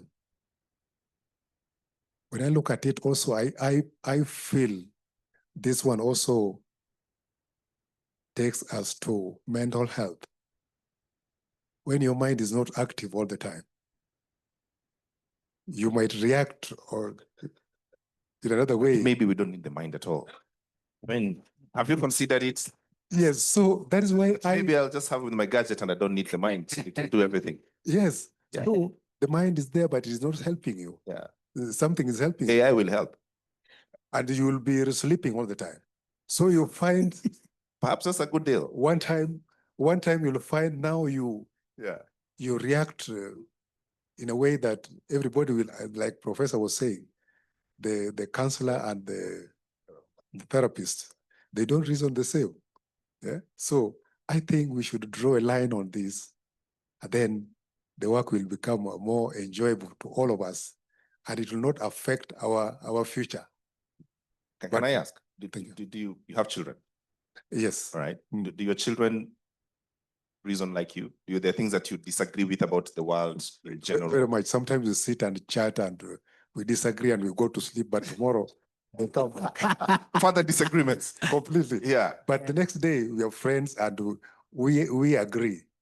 Because also I share with them, because these things met me on the way. I was not born that time. So I like my other friend there is my colleague. So these things came and found us on the way. But now when they talk about them, we try to see these things look strange, but they try to convince us that this is the way to go. Then we ask them how, and how do we benefit from this? And if I lose this, will I still remain the same? They tell you yes, but not fully, but partly.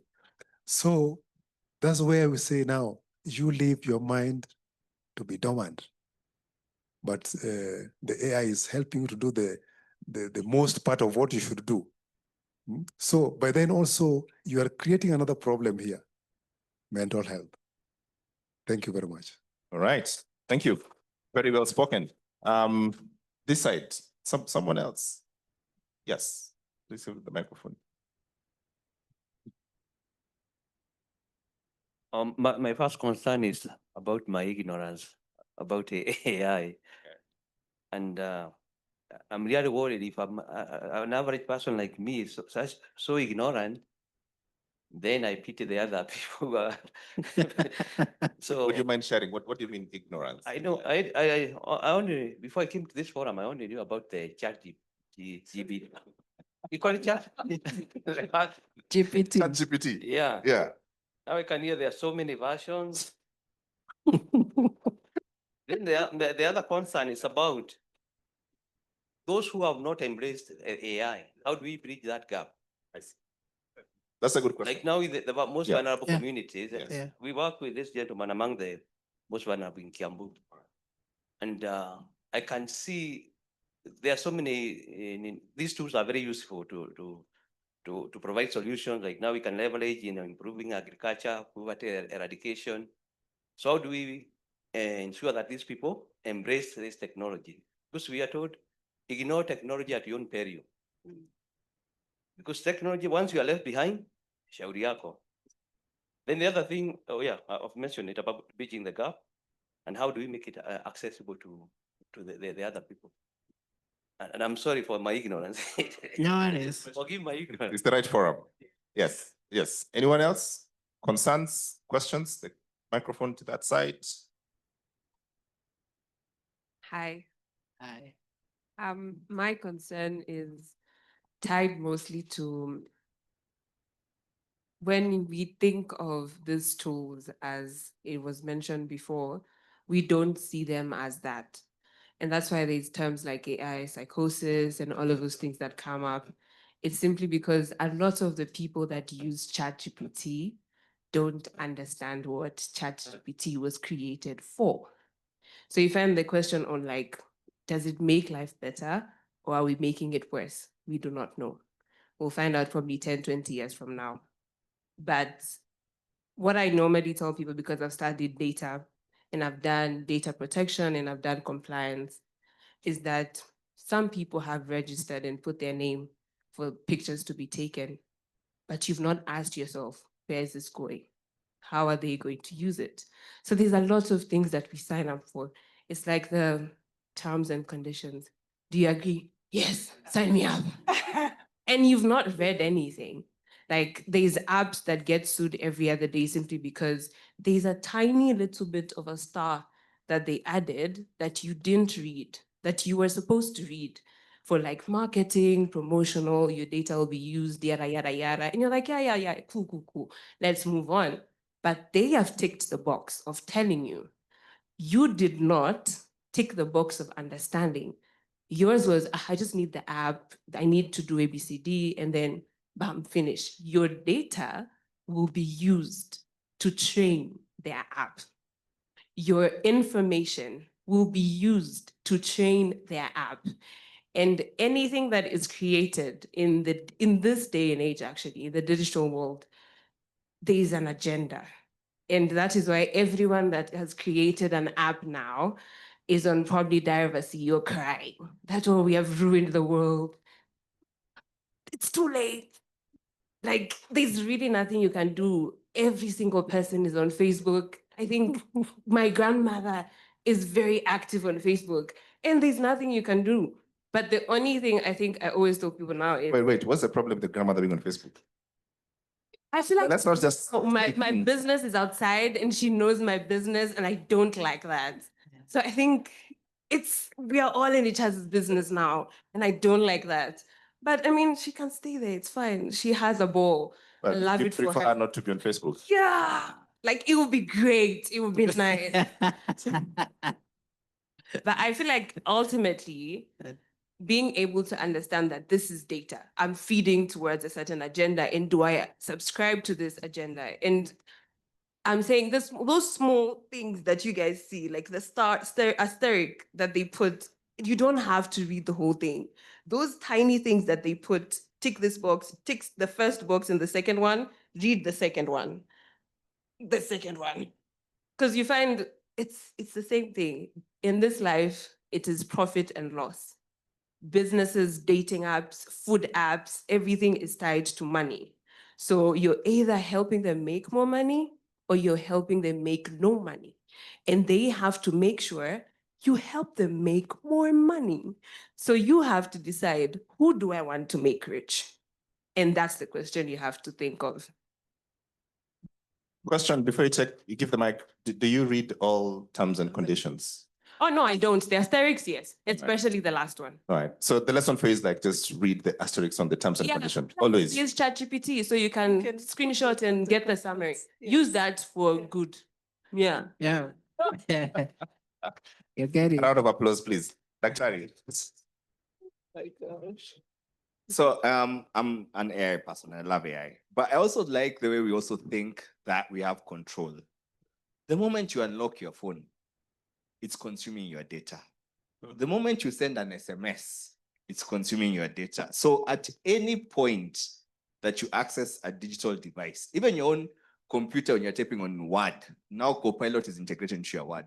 Yeah. So you are feeding to AI. So you have no control. I think we need to really move away from the thought process that we actually control anything. Is as long as you're on a device that access internet, your information is being consumed. Okay, Microsoft Word didn't get better because of some technology somewhere. It's all the letters you guys wrote on Word. So I think we need to move away from the concept that we have control over anything digital. Okay, and Even more when to you, start. even when you read the terms and conditions. That one, in fact, don't even bother. Because if you're gonna use that device, yes, then why are you wasting time reading things there?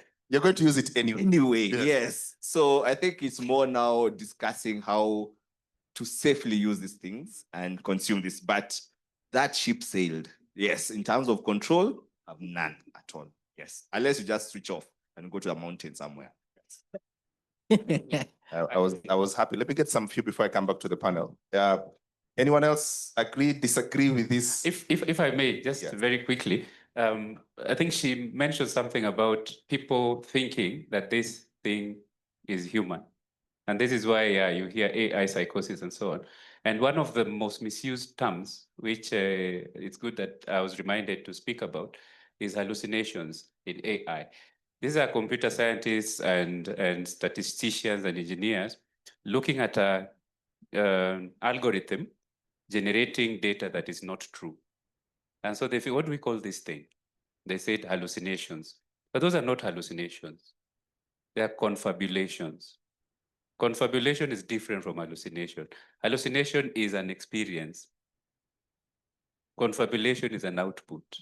And confabulation is about telling people things that are not true, like making up stuff. And that is what those algorithms do when they're filling in the gaps in data. They confabulate.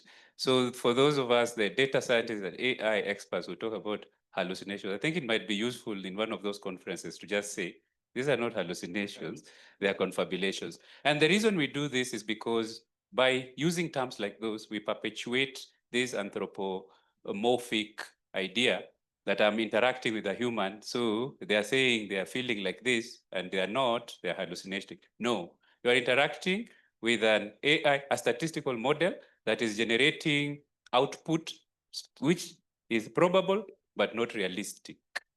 So it is basically just calculating and saying this could happen, but then it is not really happening. And if you think about it like that, I mean, it doesn't threaten you. It doesn't, it's not taking you over. It makes mistake because in mathematics, in probability, some of the outputs will not happen. And that's just what it does. So it's not hallucinating, it's confabulating. About the data collection. So many of you use Facebook. Somebody said they use Facebook, yeah? And their grandmother. And the grandmother, and use Netflix, and you have a Chandarana card, and you have these supermarket cards, loyalty, and you have a loyalty plan with your airline and with your matatu and whatever. Those are data collection tools. Now, when you fill in a form, an online form that asks you, do you consent to use your data or not? And you say no, that is data they are collecting. You've already given data that says a guy from Nairobi accessing this using an iPhone, when asked about whether to give consent or not, said no. That's data. They will predict that the next guy from your village who looks exactly like you, who has the same education like you, they're going to say no. Yeah. That's data. So I guess what Dr. is saying is something that I agree with. I still read the terms and conditions, but then I do know that even reading those terms and conditions to the end is providing data. There's a person like me who reads the terms and conditions to the end and then responds in this way. So you can't escape. Thank you. All right. Let's run this down and hope there will not be confabulation from this part of the right. Let's not do that. Let's start to confabulate. Let's start here. Yes. As you wind down, everything we've had, where would you say we should go from here? So I even started taking a couple of notes. One of the scariest things that happened was when Google launched Google Earth. I was like, it's over. Now you can zoom in and see which of your neighbors has a swimming pool, yeah? So those guys who don't open their big gates, now you can see. Data, what I'm saying is that data, that conversation, it sailed such a long time ago, yeah? And I completely agree with Daktari. And for me, the pivotal moment was Google Earth, yeah? Because I was like, oh my gosh, here's the apartment where we live, yeah? Think about what that means, like even from a security point of view. So the conversation around data, yeah. So technology is, it's a double-edged sword, yeah? and even not technology. Let me use like a very basic tool in the kitchen, a knife. It can be used this side. It can also be used this side. Yeah. So we need to decide as an individual using AI, what am I doing with it? Yeah. So number one, of course, there's a lot of conversations around AI for good. So for example, in the NGO space, AI is being used to do really smart things. It's, like in the NGO space, we deliver 4 things. So water, food, medicine, and hygiene packs. So now you can label this bottle. If you're taking water to Gaza, you can put a chip on it and then use an AI-powered drone to tell you where what has gone, yeah? So for example, in this way, in Parklands, so in Parklands, the AI will tell you, Parklands has water, it doesn't have medicine, doesn't have this, so it's very smart aid delivery, which I think is brilliant. It's a product by Microsoft called AI for Good. Now, the same AI-powered drones can be used on the flip side. So you can connect it with Google Earth, yeah, and see where that conversation can go. So it can be used both sides. Now, when we come to us as Kenyans, the other day there was this report about the fact that Kenyans are the highest users of in the world. I was like, proud Kenyan moment, but how are we using it is the question. So number one, are we using it ethically? Yeah. But even away from ethics, am I using it in a way that it makes me smarter as an individual? Or am I using it in a way that it's making me a little bit dumb? Guess who that decision lies with? It lies with me. So it's me to decide. Let me give the example. Say maybe I am a content creator or I own a podcast. Let me use the example actually of maybe I own a podcast. So when we used to do video recordings, if you want a cut down, yeah, you watch and you're like, stop over there. So you write 1 minute, 12 seconds, 53 microseconds. Then you play, then you're like, stop over there. So you stop and then you write 1 minute, and then you get your cut down, yeah? Then now you have to pick that. You go to somebody else to do for you subtitles, yeah? Then now you'll use your cut downs to now do your promoting your podcast on YouTube Shorts, on Instagram Reels, like that. Today, you can use AI. There's a tool called Opus Clip. So Opus Clip, you upload like whatever YouTube video, it cuts down for you. It even tells you of all the clips I've done for you. So it can do like 40 clips. Of all the clips I've done for you, this is the one that will exactly. This is the one that will go viral, yeah? As an individual with a human eye, I can't tell which one will go viral. So I'll probably make a decision. I really liked when this person said over here. Then when you put it up, it doesn't do well, yeah? So now you're using AI to help you make that data-driven decision, right? Then Opus Clip also puts for you subtitles. And you know that a lot of video is consumed on sound off, yeah? So it puts for you subtitles over there. It even does different camera angles. I mean, it is just brilliant. So as a podcast owner, I can also go to suno.com and create music, yeah? So you can prompt Suno, create for me a music bed, make it instrumental, use these instruments. I mean, it's crazy. So suno.com, perfect, yeah? So you can use it, create for me an intro, create for me an outro. In between, I have my podcast episode, right?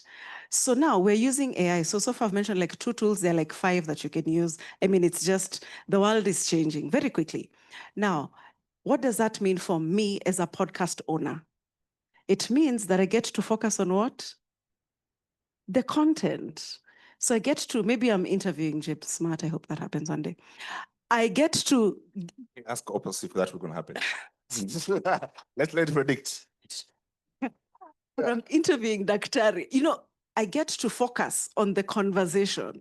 So as a podcast owner, what AI has done, it's taken away those things that I shouldn't do so that I can focus on an in-depth conversation and make my podcast be the podcast that is having like deep conversation, meaningful conversation. You get. So when now we think about AI is bad, like it just purely depends on how me as Grace, and that responsibility is up to you. Me as Grace, how am I using it? Yeah. And I can use AI after a month. I'm like, oh my gosh, I'm not so smart anymore. So that's a problem. Then I need to do something about it. Or AI has taken away the drudgery of work and all those things we don't want to do, so that now I can elevate my conversation and figure out, how do I make myself more strategic? How do I think about things from a different point of view? Now, when it comes to ethics, this is very important. And I think we've talked about that. In fact, one of the things we keep thinking about is, what kind of policies do we have in place? My goodness. In fact, now as we're entering an election year, those are things we need to think about, because there's deep fakes, there's all sorts of things going on. How many of us have watched G20? G20. Hey. Sorry? The one in South Africa. Yes, Viola Davis.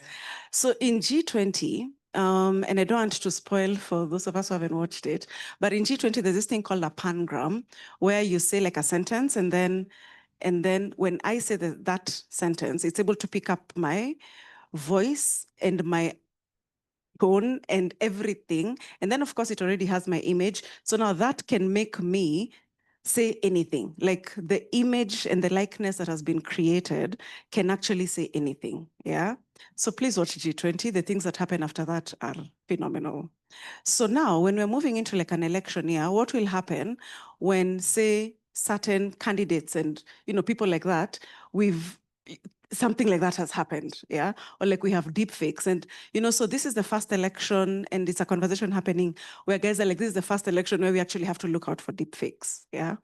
And because that could actually influence how an election goes or doesn't go. So it's a conversation that I feel like somebody should be thinking about this and probably creating a policy around it, so that the likeness of grace is only used by grace. And Denmark has done that. So what Denmark has done is they have told its citizens that your likeness, your face belongs to just you. So then if somebody comes and uses, James Martin says the image and likeness of James Martin is used to say something, he can actually sue that person, and it becomes like a very big case. You win a lot of money to just prevent people from doing those things. So I feel like in our country, somebody should probably be thinking about that. Now, the question on terms and conditions is very important. Because of my career as an AI person, I read all the terms and conditions, yeah? I have to read them. So for example, the example I've given on Suno, I go in, I prompt, I create music. Who does that music belong to? It belongs to Suno, right? As long as I'm on the free account, yeah? Now, if I want to use it for commercial purposes, like the example I gave on the podcast, I would therefore need to be on the paid version. So then when I'm on the paid version of Suno, whatever music is created, because I am the prompter, it becomes my music. So you have to read the T's and C's. Let me tell you, there are people out here who make money just out of lawsuits. But they're like, we've come to sue, we've come to sue. So sometimes I sit and I think, who is on the other side and how do I protect myself? So I think it's really important to do that. On ChatGPT, one of the other things is we always have to switch off. There's this setting, and I really hope all of us have done it, where you go to settings and then data control, and then you switch off. There's like a part that says switch off learning, yeah? Yes. Where you switch off learning for the model. So please do that. And then if you're typing anything personal, like now the therapy and all those things, there's a top right, there's a temporary chat that you can put there. It will now not be used. It will now not be archived on the left-hand side there. It's the view once. It's the view once. Yeah, it's the view once version. Go on. Yeah. I hadn't thought about it like that, but yes. Okay. So it's very important to protect ourselves, yeah? If you want to go a step further, there are people who create separate email addresses for using on AI. That's it, yeah? So I have friends who are like, this thing of yours, Grace, me, I don't trust it. So me, I'm creating a different email address. I'm like, that's fine. So you protect yourself like that. I want to echo something that Terry has said on therapy. The thing that ChatGPT doesn't have, it doesn't have experience. A good therapist has experience. To tell you, I have seen a situation like yours before, and this is what happened in that situation. So you need to sort out XYZ so that you don't get into. So just to add on to that, I think there's a bit about experience. Yeah. Now, those of us who are saying AI is, as I wind up, those of us who are saying that AI is, we want to stay away from AI, it's already on the apps. Yeah, it's already on It's already there. So the best way to stay away from AI is to. And we do have communities in the US, but they who are like, no internet, no electricity, nini, we're off the grid. So there's that. Now, final thing is, what are we doing to bridge the gap? Yeah, so that's an important question. Being here today, you're already doing that. Yeah. So joining forums like this, you're already in the right space, because then we will have these kinds of conversations and move forward together. But because of the AI, there's a paper called AI Readiness Index that was done by Shiko Gitao of Kala. So in AI Readiness Index, what number do we think Kenya is in our AI readiness? 1, okay.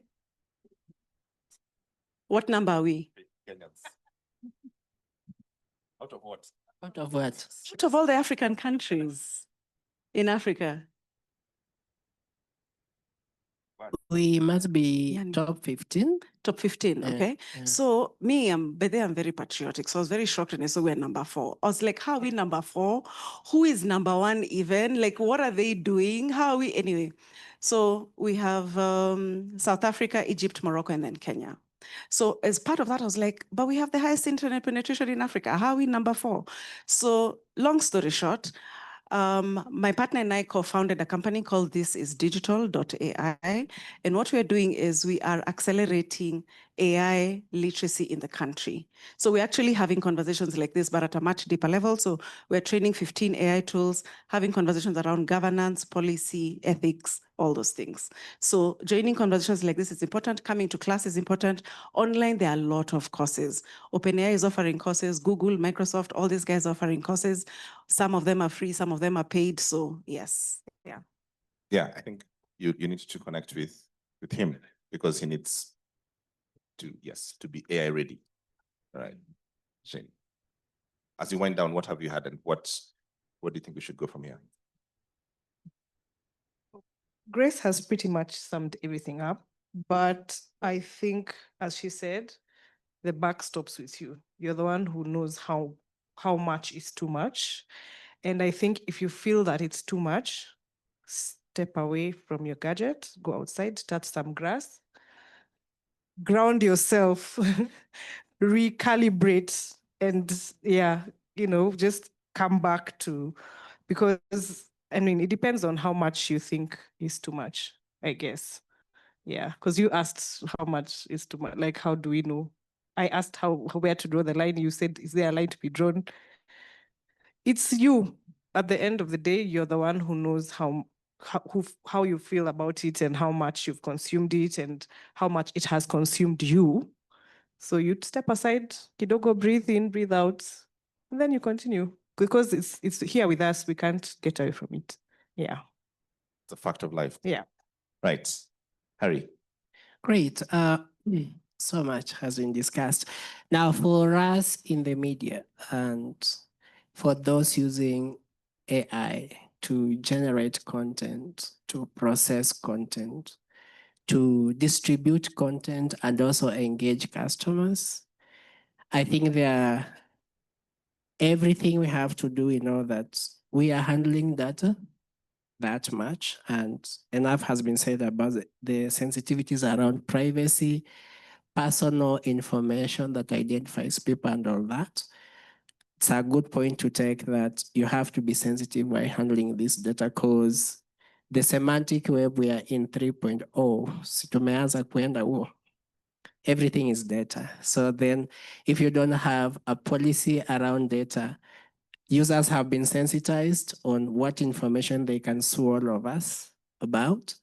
And therefore, for us handling hospitals, academic institutions, media houses, bloggers, content creators, whatever, all of us have to have something around that. Now, for those, someone said something very important. AI does not have its own knowledge. I don't know why it's called intelligence, by the way, because it has none. Yeah, it's mathematical formulae that just is powered by electricity. That's why mathematical formulae powered by electricity. to predict. It's also called a giant prediction machine. Basically, being given enough data, learns patterns, that's what you're calling machine learning, and then it's able to spit something.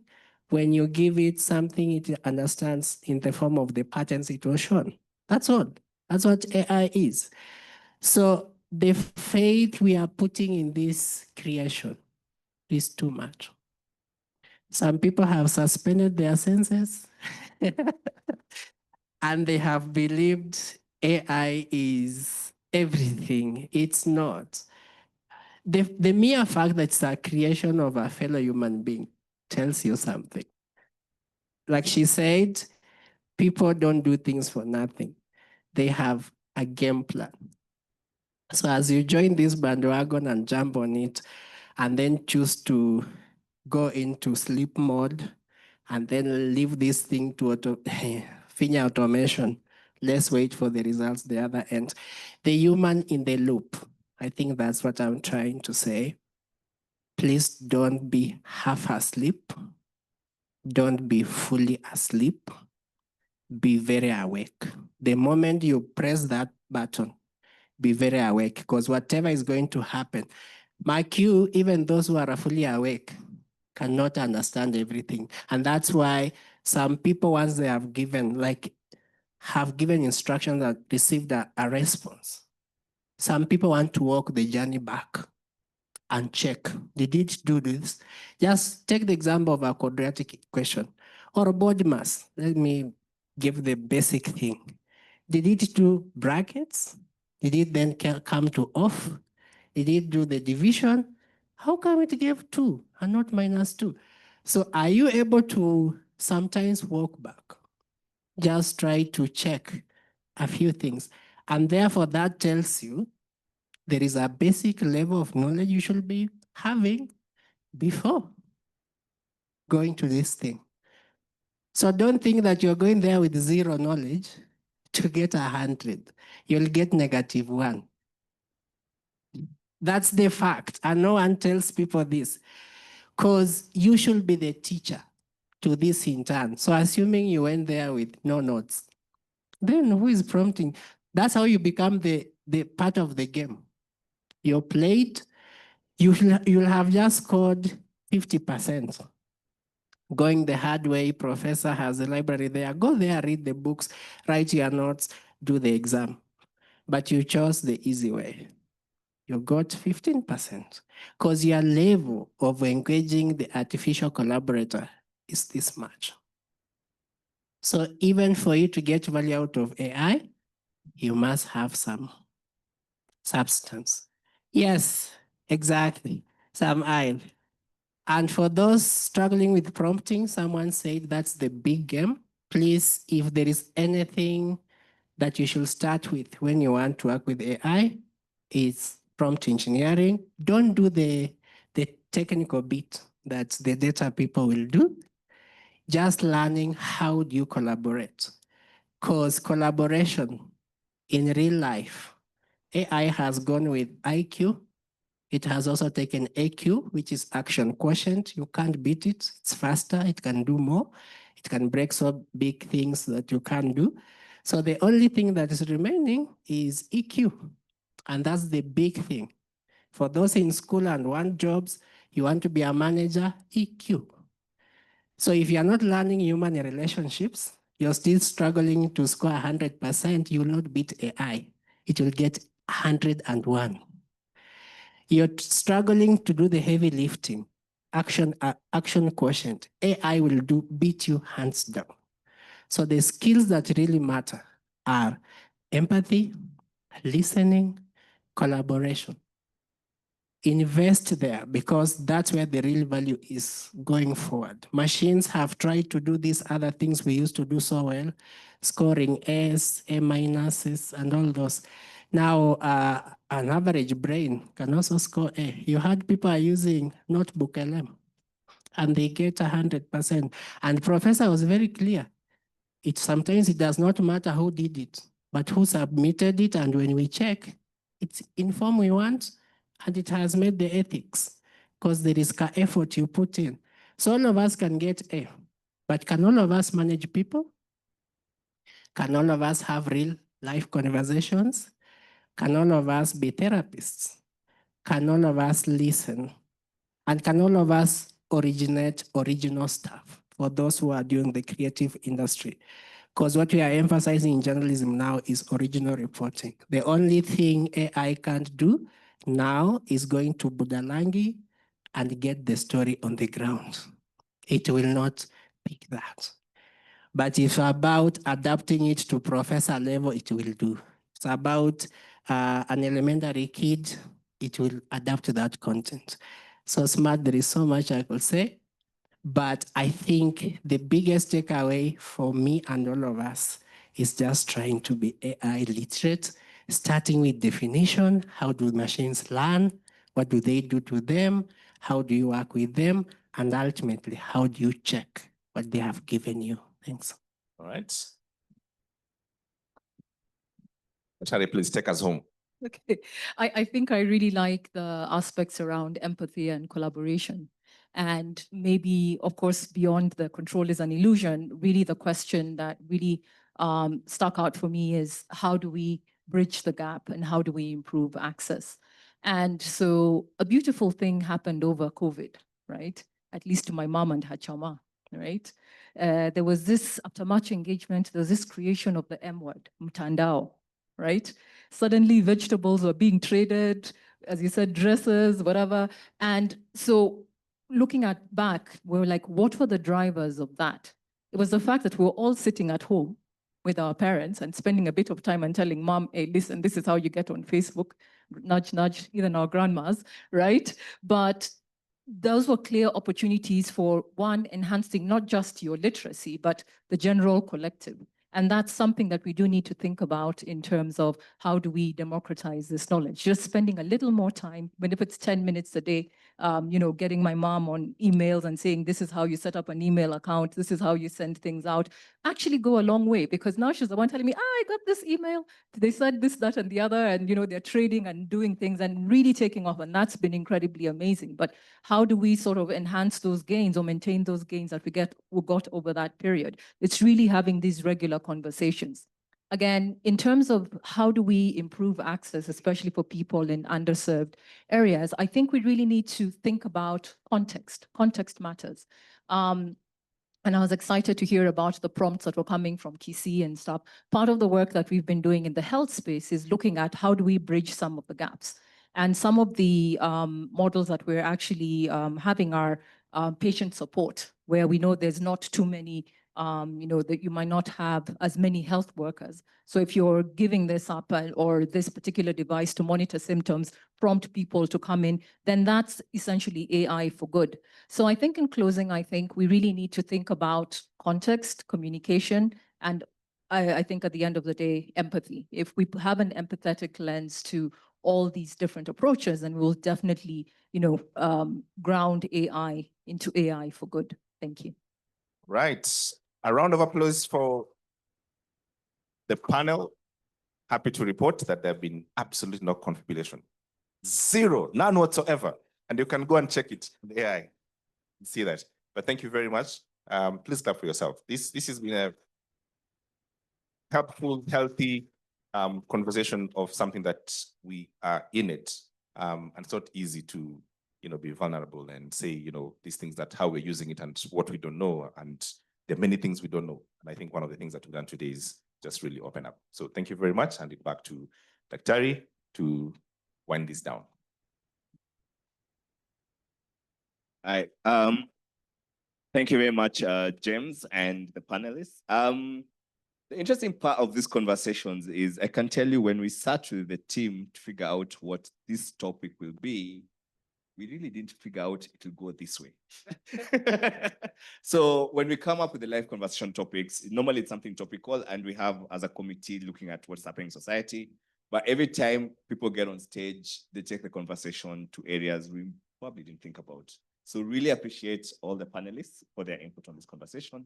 Really appreciate all the support. Just for information, live conversations happen every quarterly. I think the next one will be in November. And we don't even know the topic then. We figure it out a month before. And normally there's a nice team that puts this together who are coming forward, all of them, and we've just learned there's Opus PI, that one, Opus Clip. Our post-production team will be working. So I just ask the team to come and gift our panelists. Siox, all of mnajijua. Yes. So this is a team that puts this all together. So Siox, Mary, Patrick, Amka. Yes. It's a come. You're coming to gift. All of you are coming to gift. So that you see the team that works on this. Msioka. I don't know why he's refusing to come. Yes. It's because there's a microphone. Yeah, gift. Yes. So Mary, she coordinates all the comms. Gift some. Patrick works in the medical college. You know, our Gen Z. Corinne, she's the youth in the team, as you can see. And then Siox there, come and wave. I don't know why is in darkness. Yes, so this is a team that puts this together every quarter and works very hard towards it. We appreciate the medical college which hosts this. Our online community, because again, it's a hybrid version, so we have teams online who normally are watching, so appreciate our online community. There will be just some some housekeeping. There's food downstairs, lots of food. Okay, so please go eat and be merry, make merry downstairs. Then for those who need validation of your parking tickets, Mary will sort out for you.